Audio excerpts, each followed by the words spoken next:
this special edition of the Hypnotist Brianna's Exposition. Joining us tonight is Nadeen, the Hypno Queen. The Hypno Queen, Queen of Hypnosis. Queen of Hypnosis, sorry. Hypnosis Queen. Hypnosis Queen, .com. Whatever it is. So, Nadeen, tell us a little bit about yourself. Well, I've been doing hypnosis since 2003. And, you know, I really feel like this is a profession that has completely chosen me. Oh. Yeah, I really do. Mm-hmm. Because before I had discovered hypnosis, I had absolutely no exposure to any type of hypnosis, especially stage hypnosis, Wow. which is what I'm most known for now. So, would you call yourself a stage hypnotist? Well, I differ a little bit from the majority of stage hypnotists out there in the respect that I initially started off doing therapy for a number of years before I even got into stage hypnosis. Okay.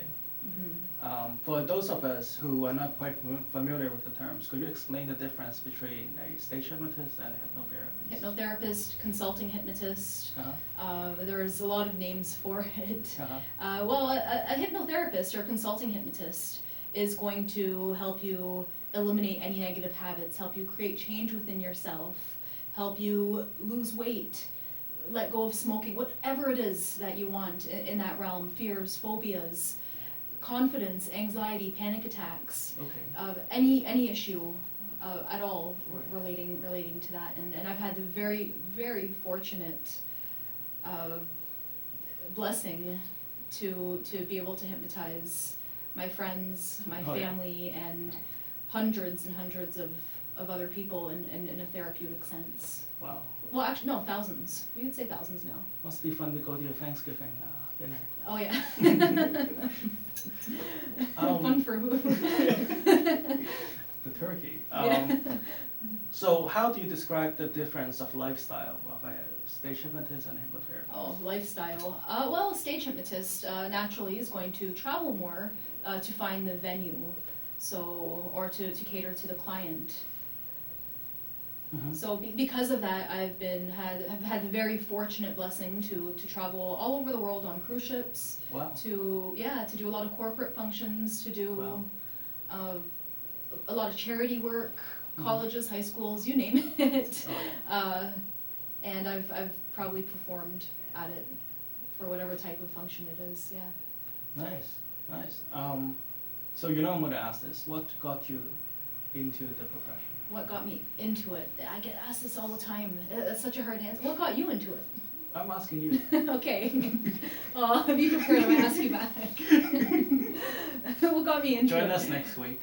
Yeah. For the answer to this. The interrogation. Interrogation of begins. Well, you know, it's so funny, and everybody has their story. I actually had something really bad happen to me. Something, you could almost say tragic in some ways, and ended up alone in a dark room. One day I woke up, decided I wanted to be a hypnotist, walked over to the computer, registered for a course, and never ever looked back. And that course alone completely changed my life. It really did in a lot of ways, and helped me regain myself back and my sense of self-worth, confidence. Gained a little confidence I never had in the first place, which was nice, and just really learned to be a better overall person, and it helped me so much in my life that I just felt, well, there's nothing I possess that you don't, and nothing you possess that I don't, so if this can Before help me, you took that help course, people. did you have any encounter with hypnosis? No, nothing. Okay. No encounters at all. I really didn't know what it was or what I was expecting, and that's why I say that I feel like this profession has chosen me. It's like a calling. A calling. From the internet. From the internet, yeah. It's calling out to you. Yeah. So now, what kind of profession were you in before you become a hypnotist? Oh, what was in your did past you have life? to ask me that?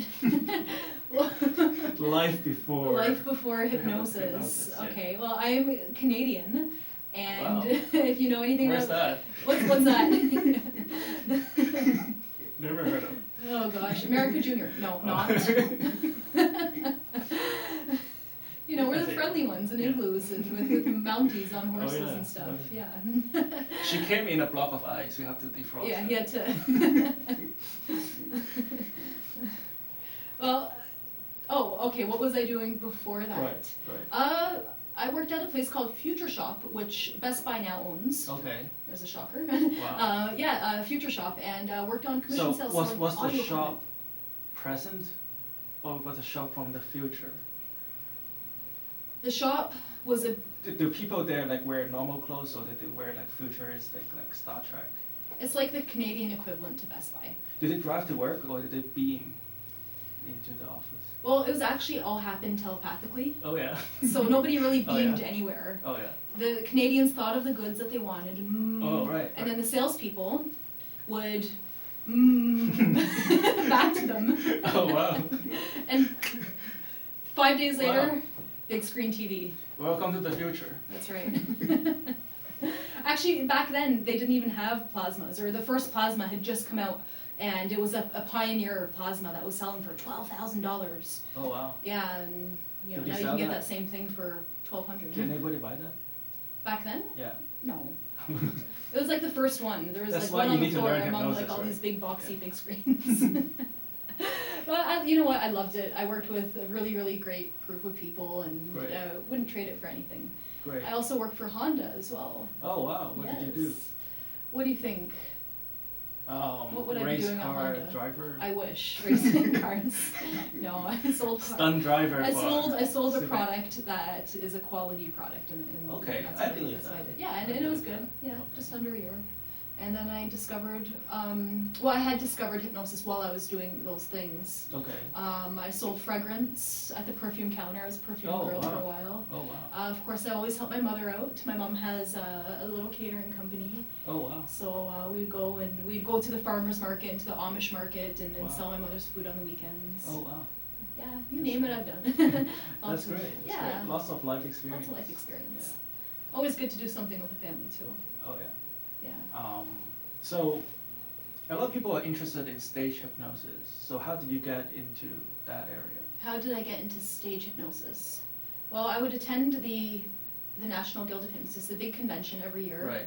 Right. And they kept saying, "Hey kid, you should be doing stage hypnosis. You need to get on stage." So I announced to my fellow hypnotists Right. that year I'd be pursuing a career in stage hypnosis.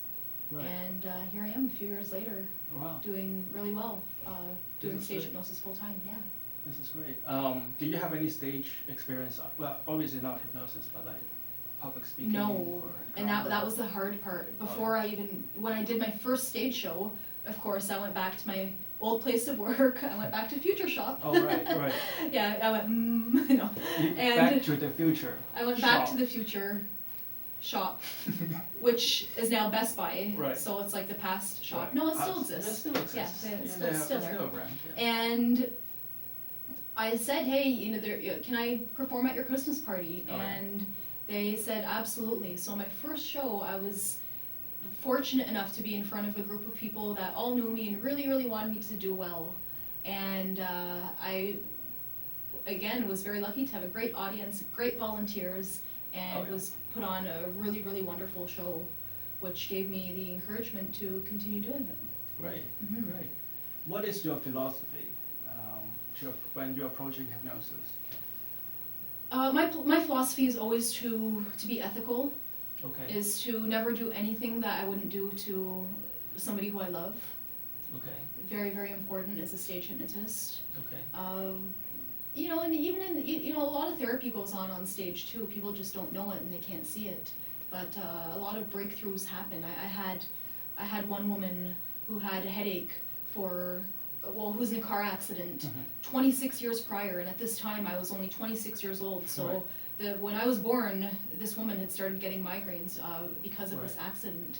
And Right. as a result of my stage hypnosis show, Right. at the end I talked about ridding yourself of pain and gave positive suggestions at the end of the show. Right. She'd come to me a few days later, this was on a cruise, and said, "Nadeen," and with tears in her eyes, her name was Cher. Hi, Oh, Cher.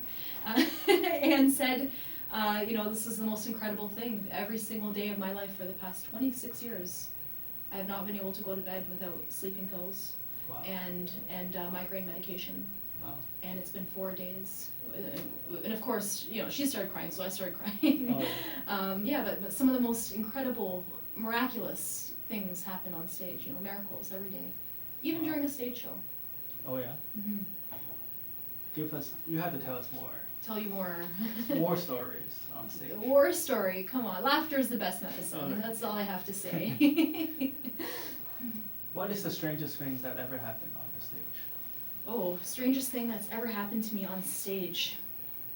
It's funny, when one of the most strangest, I don't know if it's the strangest thing, but a strange experience that happened to me personally is my suggestions started to become so strong, they started to work on me. Oh, really? Yeah, and it was during in the beginning one of my shows, I was doing a routine on, good smell, bad smell, the person next to you smells horrible. Oh, yeah. And as soon as I snap my fingers, that nasty, disgusting, horrible smell is coming from yourself. Right. And all of a sudden, I felt like I stunk. Wow. Right on stage. Wow. Of course, I figured it was just a suggestion. It wasn't the reality of the situation. But to the point where I almost had a hard time continuing the show. Right. Because I was so surprised and taken aback by that. Right. And other things that happened before too, sometimes I'll suggest laughter and I won't be able to hold it back. And I think that's one of the things about hypnosis and not just in stage hypnosis, but also in hypnosis as a therapy, Right. is being able to go into it with your volunteers or go into it with your client. That's true. Yeah, That's true. in order to create real change, positive change. What about in clinic? We don't have to tell us the details, but what is the most memorable case that you came across? On stage? Is a Or stage? like a therapist. Oh, as a therapist. I recently had one woman with MS, Okay. and I had one gentleman with MS a few years back who had been able to walk Right. perfectly after not being able to walk for a number of years after his first session, and that was incredible. Right. But a little bit more recently, I had another woman with MS who came in. The one gentleman had come in with a walker. This woman had come in a wheelchair, Right. and after the first session, Right. had opened her eyes, stood Right. up, and walked. Right. And that was really, really, really special. And I wasn't able to. We still work together. I haven't been able to heal her MS, Right. but at the same time, I've been able to help her significantly with it. Right. Yeah, I've had a few clients who. Nobody could cure MS. Right. Well, so as far as we know, know, I've heard Yeah. some things that are contrary, but Right. I haven't seen it. Right. But we've been able to really, really help her Right. deal with it and help her improve in some areas, and also help her to maintain what she has rather than continue to allow Right, this that's disease. Yeah. Most people don't understand that for a neurodegenerative disorder, doctors are not there to reverse, and make you 21 years ago old again. It's to slow down the progression of the disease. Yeah. Yeah. So rather than slowing it down, I believe in some ways we've been able to stop it. Yeah. Oh. Which is so many things. Wow. Where do you start? For a miracle. Yeah, miracles. Children. Oh, yeah. Coming in. You name it. Bedwetters. Where their parents just they love their children so much, and they just want the best for them, and they want their kids to be able to go and sleep over at their friends' houses, and they don't know how to work with this, and they've tried everything. So of course, after you've tried everything, what do? You go see a hypnotist. Right. It's your last resort. I've tried everything. I'll try that. So people bring their kids in, and they're able to alleviate that. And teenagers are the best, Oh, yeah? Yeah. How so? Teenagers are the best because you show a teenager what they can do with their mind, and that's like inspiration and motivation that they can do anything, and they kind of feel like they're invincible in a lot of ways anyway. Oh. But it really adds to that. We'll do a demonstration in a bit. Oh, yeah. I'll show you something I do with a lot of the teens. Oh, yeah. Yeah. This is great. So how long have you been a member of the guild? Since 2003. Oh, yeah. Yeah. Tell us about how you got into the guild and How I got into the guild? Well, really, I just started showing up. Okay. That's what you do. You show up. Yeah, show up. Yeah. And you say, "How may I serve?" Oh yeah, the power that the in Merrimack. Right. You show up and you just and that's really you become a really great student and a good listener, and you begin to build relationships with all of these incredible people who have just have contributed to my growth and my learning, and hopefully I've been able to enhance their life in some ways, and it's just a really great community of hypnotists who care about this profession, who want this profession to become more mainstream, who really believe in what they're doing, who are congruent. I was going to ask you something that I forgot. How did you get into hypnosis, Bernie? Bernard? Took a class. You took a class. Yeah, the rest is history. Oh yeah, what do you foresee yourself going to be in 5 years from now? Oh, you had to ask me that question. Hey. 5 years. Oh, so far away. This show is just a little bit tougher than everything. Yeah. Okay, 5 years. You know what? I would love, like any stage hypnotist, I would love to. I don't know if I should even say this. I'd love to have a big show in Vegas, but like a tasteful show. Okay. Not saying that the shows there aren't tasteful, because there are some really great. No tigers, yeah. No white elephant. I wish, yeah. They don't have to be real tigers. They'd be like cirque tigers, like sexy lady tigers. Oh yeah. Yeah. But just something with that's tasteful, classy, a little bit innuendo because it's it's showbiz, but really something that everyone can enjoy. It's just creative, different, witty. Right. Something people haven't seen before, and it's out there, and I know that we're all capable of it. Right. Yeah. Oh yeah. So, what do you think the future of the profession is going to be? Seeing that you look 19, 20 years old? Let's not go there. And that you look 12? A little bit younger than that, but you're close. Okay. Close. Where is it going? Well, like 10 years from now, what do you think is going to be the biggest difference? Well, put it this way, dentistry. Right. Barbers, after they cut their hair, they say, "Hey, open your mouth. Let me examine your teeth." Oh wow. Right? Wow. That barbers were our dentists, and today you need to have a doctorate to become a dentist. And chiropractic, where was that 40 years ago? Right. And today, again, university is a prerequisite to become a chiropractor. I kind of believe hypnosis today is where say chiropractic was 40 years ago. And I believe that in the years to come, a lot of people are going to advocate, like you and I.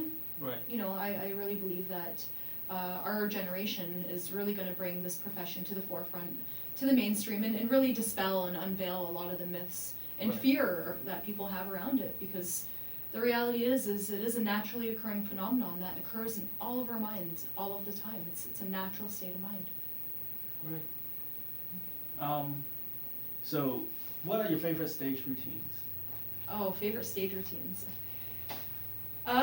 Well, I like to start my show off with the orchestra routine. Oh yeah. Because very little needs to be said in order to get a big reaction, not only from your volunteers, but also from your audience. And it's really just a great introduction to bring it together. So I'm not instructing anybody one by one. I'm not really doing anything. For the most part, I stay silent and I let the music play it out. And you can actually see that on YouTube, on my channel, the orchestra routine. And yeah, that's what I'm going to start my show off this year at the convention with.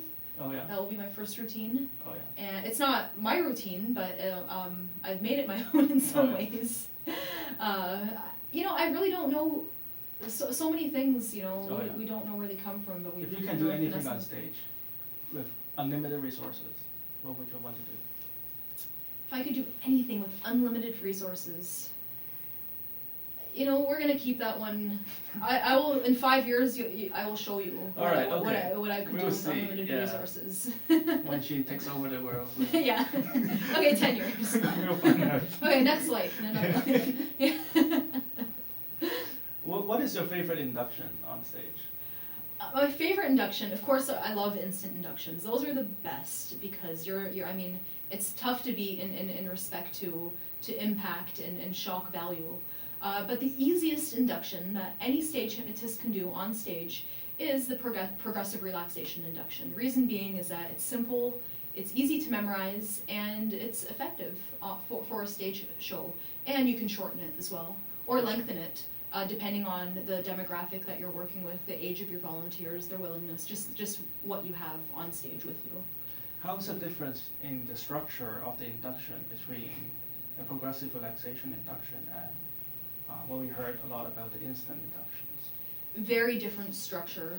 The progressive relaxation induction really works on relaxing your mind, relaxing your body, getting you in a nice, comfortable place where you can eliminate those inhibitions, bringing subconscious. It's a gentle type of induction, where an instant induction uses confusion techniques and is quick, it's rapid, it's fast.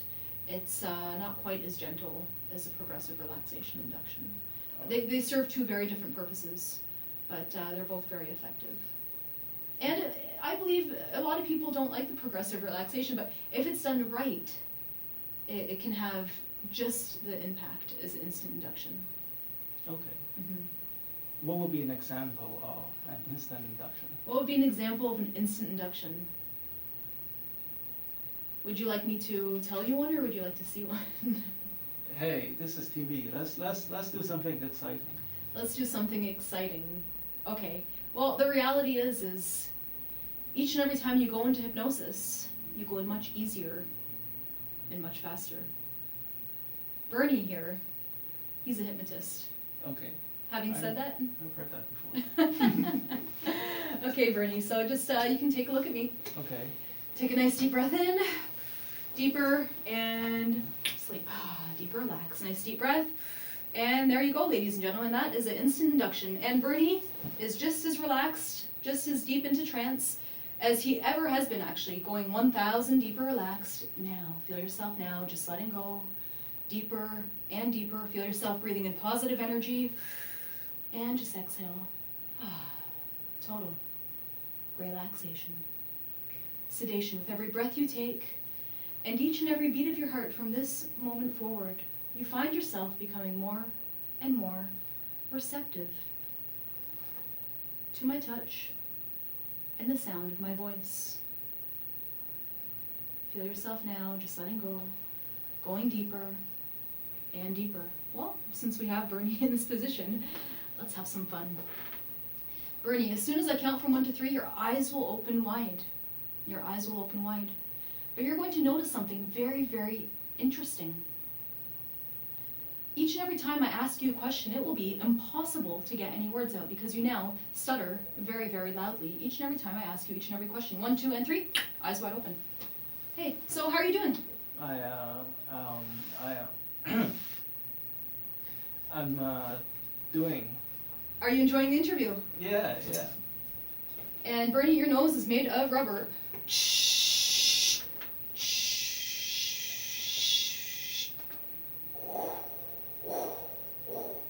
And as soon as I let go, it snaps right back onto your face and sleep.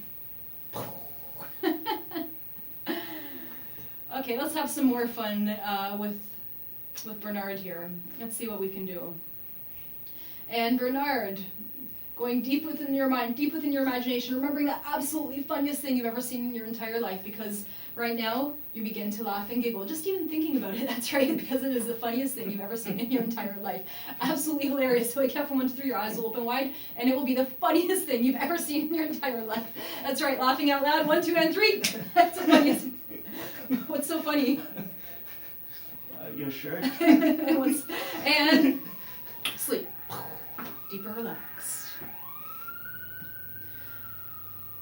The number two is completely gone, erased from your mind. There's absolutely nothing between the numbers 1 and 3. And eyes wide open. Can you count from 1 to 5 for me?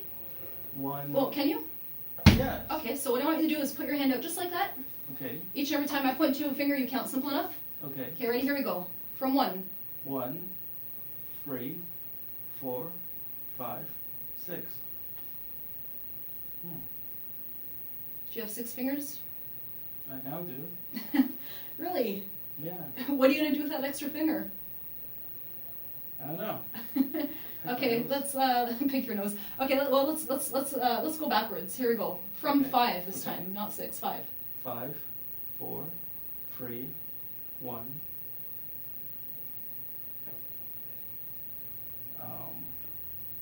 6. Okay, number 2 is now a crazy wild animal sound. Let's count from 1 to 5. 1. Ooh. What was that? I don't know. 3, 4, 5. And what's 1 plus 1? Woo. And what's 3 minus 1? Woo. See, I have in my hand an imaginary ball. Okay. This imaginary ball will put you to sleep. Ready? Here we go. See it? Deeper. Relaxed. Well, and Bernie, as soon as I count from 1 to 3, your eyes will open wide, feeling refreshed, wonderful, completely amazing in every way. Feeling confident in everything that you do because you are an amazing, powerful person. There's absolutely nothing more powerful outside yourself than you. You are focused. You are persistent. You are a kind, good, caring, giving person. And the more you love and care for yourself, the more you're able to love and care for the people in your life. As soon as I count from 1 to 3, your eyes will open wide, feeling refreshed, feeling wonderful in every way, enjoying your time with me today, knowing that this is all in good fun. We just did a couple very basic things, things that you'll see stage hypnotists do all over the world. If you want to see more specialized stuff, my stuff, you can find me and check me out. As I count 1, feeling your fingers until starting to move, 2, becoming more aware of the sounds in the room, and 3, wide awake. How do you feel? Feels great. Feels great. This is all the time we have for this week. Join us next week on Hypnotist Brianna's Exposition. Once again, this is Nadeen.